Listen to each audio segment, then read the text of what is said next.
D'un point de vue purement physique, le cuivre et le sable ne devraient jamais être capables de traverser le granit à la vitesse atteinte par les machines modernes. Pourtant, un ancien noyau de forage découvert en Égypte conserve une preuve accablante que cet exploit apparemment impossible a bel et bien eu lieu. Les rainures en spirale continues gravées dans cet artefact révèlent un niveau de précision mécanique bien au-delà de tout ce qu'un outil manuel de l'Antiquité aurait raisonnablement pu produire. Graham Hancock décrit cette pièce comme la clé ultime nécessaire pour résoudre le mystère persistant de la construction des grandes pyramides. Et il est prêt à présenter la preuve qui pourrait réécrire notre compréhension du monde antique. La sensation d'un être humain debout face aux énormes blocs de granit pesant des dizaines de tonnes sur le plateau de Gizeh ou dans le temple de la vallée est saisissante.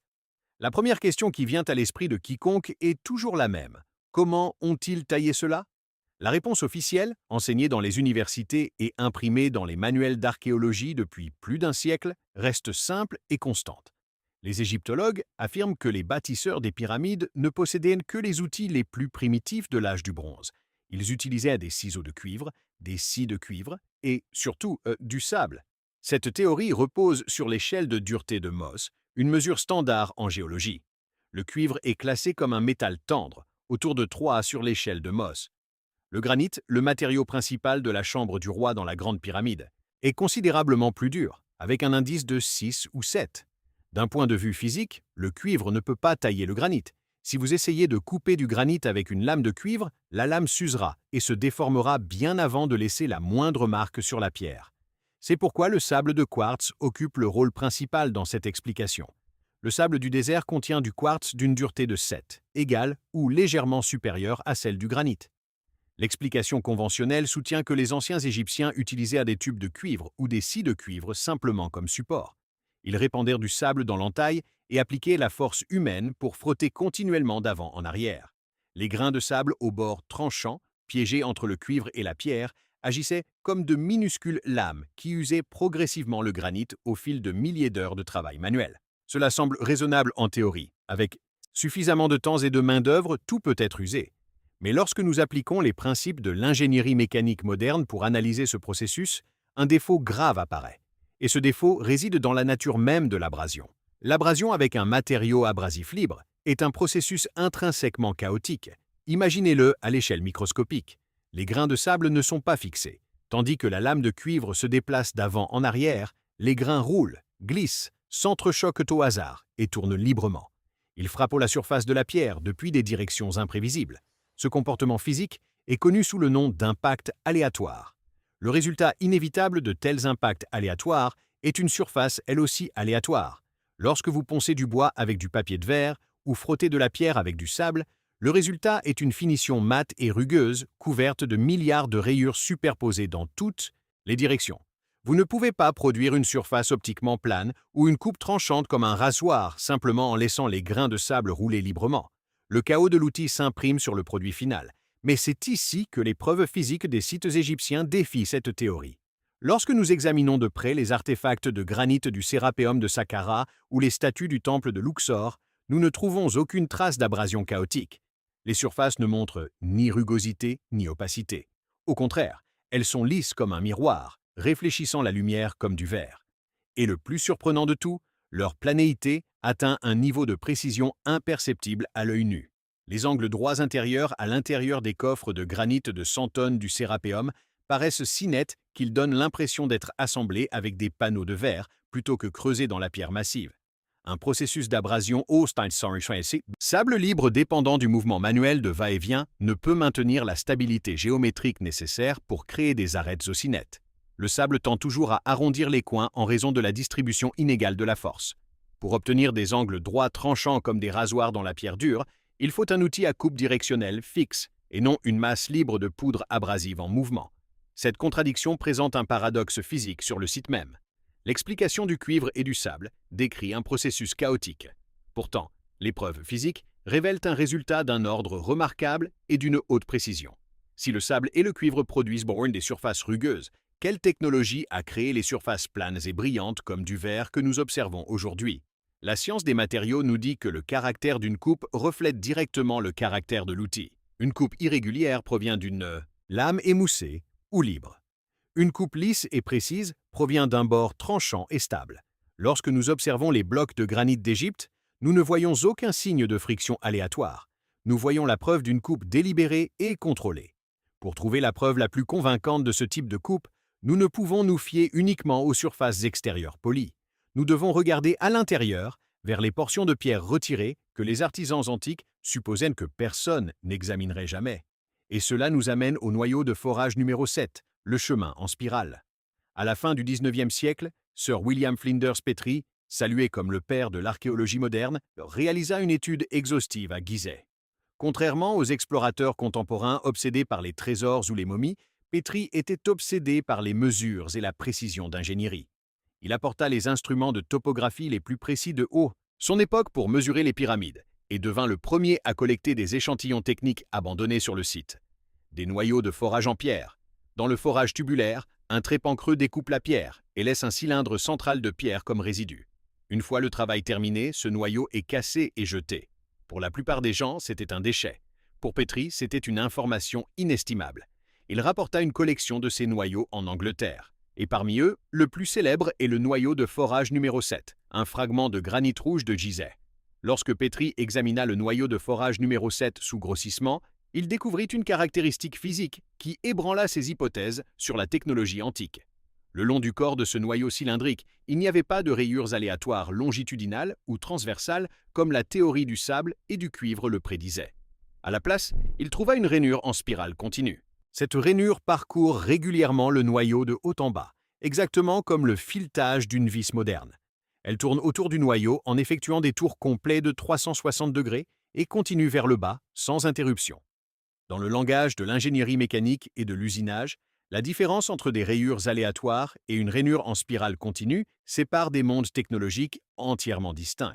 Si l'abrasion au sable avait été utilisée, les grains auraient constamment changé de position, même avec une rotation régulière du tube de cuivre.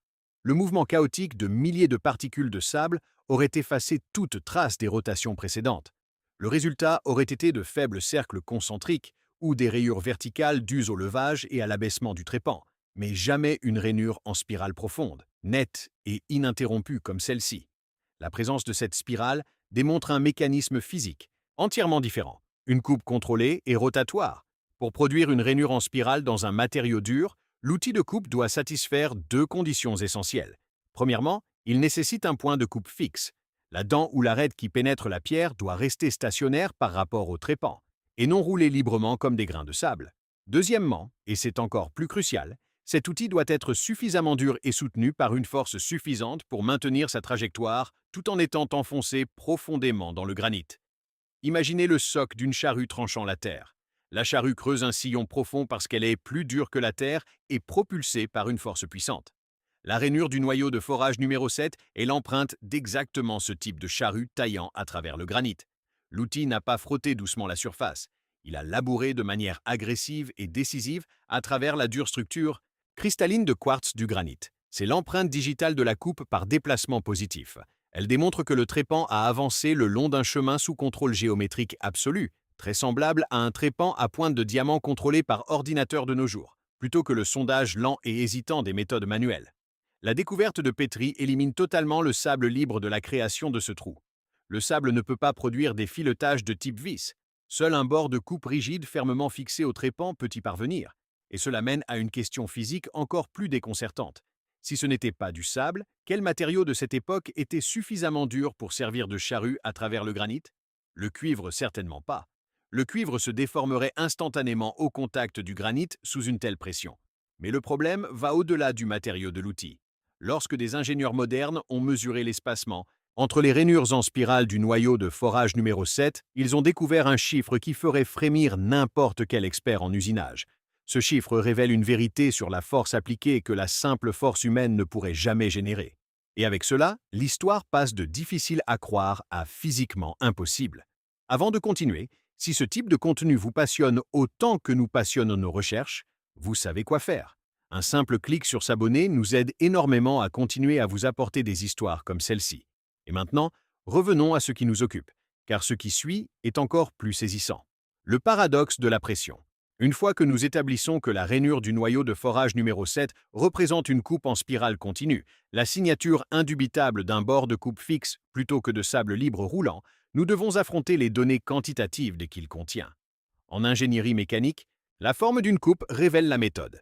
Mais la profondeur de cette coupe expose la force qui se cache derrière. Et c'est ici que les chiffres deviennent véritablement alarmants. Sir William Flinders Petrie, ainsi que des ingénieurs mécaniciens ultérieurs tels que Christopher Dunn, ont soigneusement mesuré l'espacement entre les rainures en spirale de ce noyau de granit. Dans la terminologie moderne de l'usinage, cet espacement est connu sous le nom de vitesse d'avance.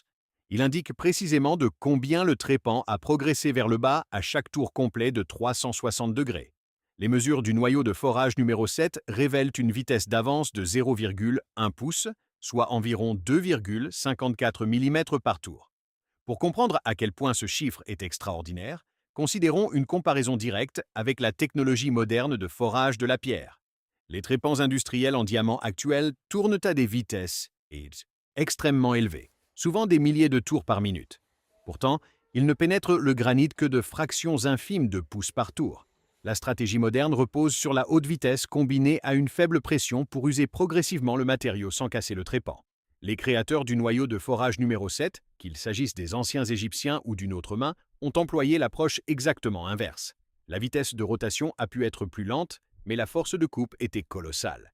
Pour enfoncer un trépan tubulaire de 2,5 mm de profondeur dans du granit dur en un seul tour, il faut bien plus que le poids propre de l'outil ou la poussée vers le bas d'un seul ouvrier.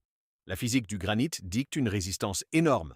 Pour surmonter cette résistance et pénétrer de 2,5 mm en un instant, le trépan nécessitait une charge axiale équivalent à environ 2 tonnes de pression descendante. Imaginez placer une camionnette de taille standard au sommet d'un tube creux de cuivre et tenter de le faire tourner. Que se passerait-il? Selon les principes de résistance des matériaux, le cuivre est mou et ductile. Sous 2 tonnes de force, même un tube de cuivre à parois épaisses subirait une déformation plastique immédiate. Il se gonflerait, s'écraserait ou se tordrait comme une canette de soda vide bien avant de pouvoir ne serait-ce que commencer à rayer la surface du granit. La rupture structurelle de l'outil lui-même surviendrait bien avant qu'une coupe significative puisse avoir lieu. Si nous revenons à l'hypothèse du sable, le problème s'aggrave encore davantage. Sous 2 tonnes de pression concentrée sur la petite zone de contact du bord de coupe, les grains de quartz dans le sable ne fonctionneraient plus comme des abrasifs. Ils seraient pulvérisés instantanément. Le sable ne fonctionne comme abrasif que lorsque les grains restent intacts et libres de rouler. Comprimé sous un tel tonnage, le sable devient un coussin inutile qui empêche en réalité le contact direct entre tout bord de coupe et la pierre. Par conséquent, le chiffre de 0,1 pouce s'érige comme un aveu silencieux du matériau lui-même. Il élimine totalement la possibilité de la force humaine manuelle combinée à des outils en cuivre. Le muscle humain ne peut générer et maintenir 2 tonnes de pression constante et uniforme tout en faisant tourner un trépan, et le cuivre ne peut résister à cette pression sans une destruction catastrophique. Ce que nous observons, ce sont les traces d'un usinage industriel de haute résistance. Les forces de coupe appliquées à cette pierre correspondent à celles produites par une machinerie puissante, et non par le muscle biologique. Mais si cette pression immense à elle seule ne suffit pas à renverser les hypothèses historiques conventionnelles, l'état du matériau au point de coupe assène le coup. Final décisif. L'état impossible du matériau. Lorsque nous plaçons le noyau de forage numéro 7 sous un microscope électronique pour examiner la structure microscopique de la rainure taillée, nous pénétrons un territoire où les hypothèses traditionnelles s'effondrent complètement. C'est le point de bascule de toute l'enquête. Le moment où s'accrocher aux images de diligents artisans ciselant la pierre devient impossible. Le granit est loin d'être uniforme. Il se forme comme du magma cristallisé, un mélange de minéraux distincts, principalement le feldspath, le mica et le quartz. Chaque minéral possède une dureté différente. Le feldspath et le mica sont relativement plus tendres, tandis que le quartz est classé comme extrêmement dur, avec un 7 sur l'échelle de Mohs. Dans tout processus ordinaire d'abrasion physique, comme le sable et le cuivre, cette variation de dureté laisse des traces indéniables. Le feldspath plus tendre s'érode plus rapidement, créant des zones en creux. Le quartz plus dur résiste plus longtemps, faisant saillie, ou dans de nombreux cas, étant arraché entièrement de la matrice par les forces de friction, laissant des cavités irrégulières. La surface résultante apparaît rugueuse et inégale au niveau microscopique. Cependant, dans la rainure en spirale du noyau de forage numéro 7, cette règle naturelle est violée. La rainure tranche à travers ses composants minéraux différents, avec une douceur et une uniformité troublante, sans montrer aucune considération pour les différences de dureté. Elle coupe le feldspath et le quartz exactement à la même profondeur, avec la même précision nette. Aucune protubérance, aucune dépression, aucun cristal arraché n'apparaît. Plus stupéfiant encore, l'examen détaillé des cristaux de quartz situés directement le long du chemin de coupe révèle qu'ils ne se sont pas fracturés le long de leur plan de clivage naturel. Au contraire, ils semblent tranchés ou plastiquement déformés. En physique de l'état solide, le quartz se comporte comme un matériau fragile. Il se brise typiquement sous l'impact. Pour que le quartz soit proprement tranché ou déformé sans se briser, il faut une combinaison extraordinaire de chaleur extrême et de pression extrême au point de contact. Ces conditions forcent le granit à entrer en déformation plastique localisée. En termes plus simples, à l'instant où le trépan est passé, le granit ne s'est pas comporté comme de la pierre dure. Il a répondu comme de la cire molle ou du plastique malléable.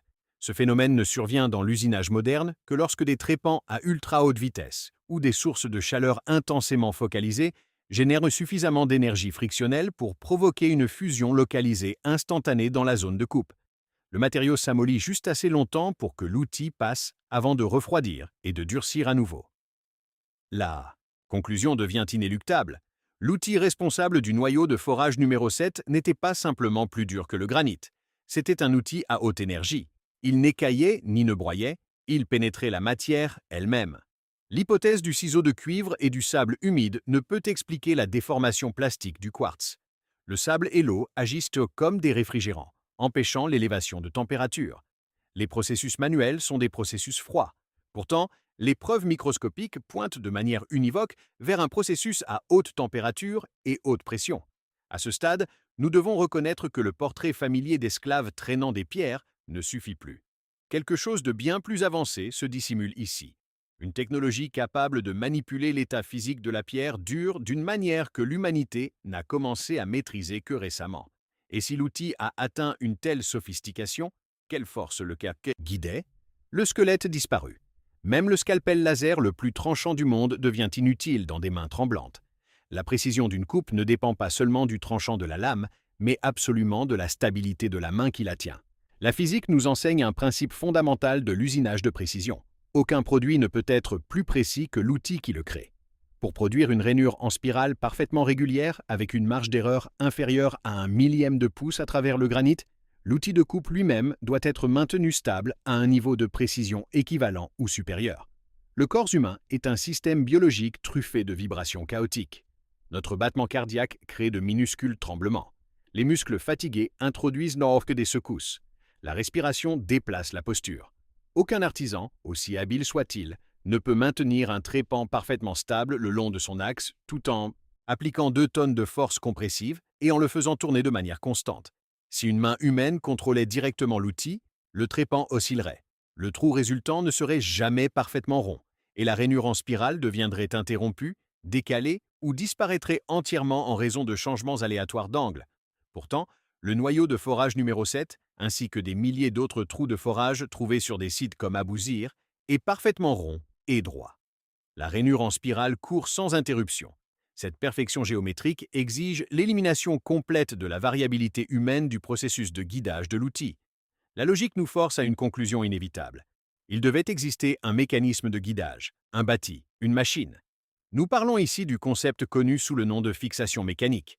Pour enfoncer un trépan profondément dans la pierre à un angle précis de 90 degrés tout en maintenant 2 tonnes de pression, le trépan devait être monté sur un bâti rigide équipé d'un axe de rotation fixe et d'un système de transmission capable de convertir l'énergie en un mouvement rotatif, fluide et régulier. L'absence de ces machines dans les archives archéologiques, peut-être parce qu'elles étaient faites de bois périssable qui s'est décomposé, ou parce qu'elles ont été démontées et recyclées, ne prouve pas qu'elles n'ont jamais existé. Les produits qu'elles ont créés, les noyaux de forage, sont clairement devant nous. En sciences médico-légales, si vous trouvez une balle encastrée dans un mur portant des marques de rayures distinctives, vous savez avec certitude qu'elle a été tirée depuis un canon rayé, même si l'arme elle-même n'est jamais retrouvée. Le noyau de forage numéro 7 sert exactement de cette balle. Il porte la signature caractéristique du canon rayé, la machine qui l'a produit. L'existence de la balle prouve l'existence de l'arme. Nous faisons face au fantôme d'une tradition d'ingénierie mécanique disparue. Les anciens Égyptiens n'étaient pas simplement de grands architectes. Ils étaient des machinistes. Et si un doute persiste quant à leur sophistication mécanique, si vous soupçonnez que les trous de forage résultèrent d'un heureux hasard, la prochaine pièce à conviction dissipera toute réserve restante. L'aérodynamique de la pierre. Notre enquête sur les capacités d'usinage de la pierre dans l'Égypte ancienne passe désormais des coupes microscopiques à un objet macroscopique, un artefact qui défie toute hypothèse sur la sculpture manuelle. Le disque de schiste de Sabou, découvert en 1936 à Saqqara, est daté d'environ 3000 avant notre ère, antérieur même à l'ère des pyramides. Cet objet est façonné dans le schiste, une pierre métamorphique feuilletée extrêmement fragile et sujette à la rupture. Frappez le schiste avec un marteau et il ne s'ébrèche pas en fragments contrôlés. Il se fracture de manière explosive ou se délamine instantanément. Pourtant, l'objet devant nous est un disque parfaitement rond d'environ 61 cm de diamètre, doté d'un moyeu central creux et de 3 lobes gracieusement incurvés vers l'intérieur qui s'écoulent avec l'élégance de la soie. Ses bords s'amincissent jusqu'à atteindre des tranchants qui défient toute logique. Imaginez tenter de sculpter cette forme à partir de schistes fragiles, en utilisant uniquement un ciseau de cuivre et un marteau de pierre. Chaque coup de marteau envoie des ondes de choc à travers le matériau. Avec des caractéristiques aussi fines et complexes, ces vibrations détruiraient les lobes délicats bien avant que la pièce puisse être achevée. La géométrie complexe est l'ennemi mortel de la sculpture par percussion. D'un point de vue manufacturier, cette forme ne peut être obtenue que par usinage abrasif progressif ou tournage sur tour, des méthodes qui retirent la matière en douceur sans impact soudain et permettent à l'outil de se déplacer à une vitesse suffisante pour trancher nettement à travers les couches fragiles. Fragile, plus stupéfiante encore que le matériau et la forme elle-même. Les archéologues la qualifient de bol ou de lampe. Pourtant, elle fonctionne terriblement mal comme bol, car le liquide se déverserait par les larges ouvertures entre les lobes. Elle fonctionne tout aussi mal comme lampe, car le design obstrue la lumière. Pour un ingénieur moderne, le disque de Sabou ne ressemble à rien tant qu'à un composant mécanique, un volant d'inertie ou un impulseur centrifuge utilisé dans les pompes. Ces 3 lobes incurvés présentent des propriétés aérodynamiques évidentes, manifestement conçus pour interagir avec des fluides ou des gaz lors d'une rotation à haute vitesse. Il évoque le mouvement, la force centrifuge, la fonction mécanique. Le disque de Sabou. C'est riche comme la deuxième pièce de preuve physique, complétant parfaitement le noyau de forage numéro 7. Si le noyau démontre la capacité de couper des matériaux durs avec une force immense, le disque démontre la capacité de façonner des matériaux fragiles avec une complexité exquise. Tous deux exigent un contrôle sur la matière bien au-delà des mains et des yeux humains, sans assistance. Ce sont des produits de la pensée d'ingénierie, et non de simples objets d'art décoratif. Le verdict de la physique. Lorsque nous prenons du recul et observons le tableau complet, des rainures en spirale microscopique du noyau de forage numéro 7 à la forme aérodynamique du disque de Sabou, une vérité saisissante émerge. Ces artefacts ne sont plus des curiosités inertes de musée derrière une vitrine. Ce sont des enregistreurs de données survivants, des boîtes noires laissées par un naufrage historique. Les données qu'ils préservent, encodées dans le langage de Naspecimbunavore, la friction, de la pression et de la structure cristalline, racontent une histoire radicalement différente de celle qu'on nous a enseignée. Les lois de la physique servent de témoins impartiaux et incorruptibles. Elles déclarent que créer ces coupes a nécessité une technologie capable de générer des tonnes de pression, d'offrir un contrôle directionnel absolu et d'atteindre des vitesses de coupe suffisamment rapides pour transformer la pierre dure en quelque chose de momentanément mou comme de la cire. Nous n'avons pas besoin d'invoquer des extraterrestres ni de la magie pour expliquer cela. De telles explications offrent des échappatoires faciles. La réalité peut s'avérer bien plus stupéfiante. Nos ancêtres, des êtres humains en chair et en os, ont un jour atteint des sommets en sciences des matériaux et en ingénierie mécanique que nous avons depuis lors oubliés. Ils possédaient un corpus de connaissances qui leur a permis de maîtriser le monde physique d'une manière que nous n'avons redécouverte que ces derniers siècles. La plus grande question n'est plus de savoir comment ils l'ont fait. La physique nous a déjà montré ce qui s'est passé, un processus d'usinage à haute énergie. La question troublante est désormais de savoir pourquoi cela a disparu. Pourquoi une civilisation capable de tourner le granit comme du bois serait-elle revenue à des outils de percussion grossiers dans les siècles suivants? Pourquoi ces grandes machines ont-elles disparu sans laisser de traces, laissant l'humanité à la dérive parmi des pierres colossales qu'elle ne pouvait plus façonner? Le noyau de forage numéro 7 repose silencieusement au musée Petrie, rappel silencieux de la fragilité du savoir.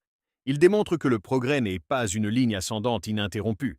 Nous avons un jour atteint des hauteurs extraordinaires, et nous sommes tombés douloureusement loin, si loin que nous avons oublié ce que nous savions autrefois. Dans le silence de la pierre, nous entendons l'écho d'un héritage perdu, attendant une fois de plus d'être compris. Si vous êtes arrivé jusqu'ici, c'est que ce sujet vous a fasciné autant que nous. Abonnez-vous à la chaîne pour ne manquer aucune des prochaines découvertes que nous vous préparons. Et dites-nous en commentaire ce que vous pensez de ces preuves. Sommes-nous face aux vestiges d'une civilisation technologiquement avancée que l'histoire a oubliée? Ou existe-t-il une autre explication que nous n'avons pas encore envisagée? On se retrouve dans la prochaine vidéo.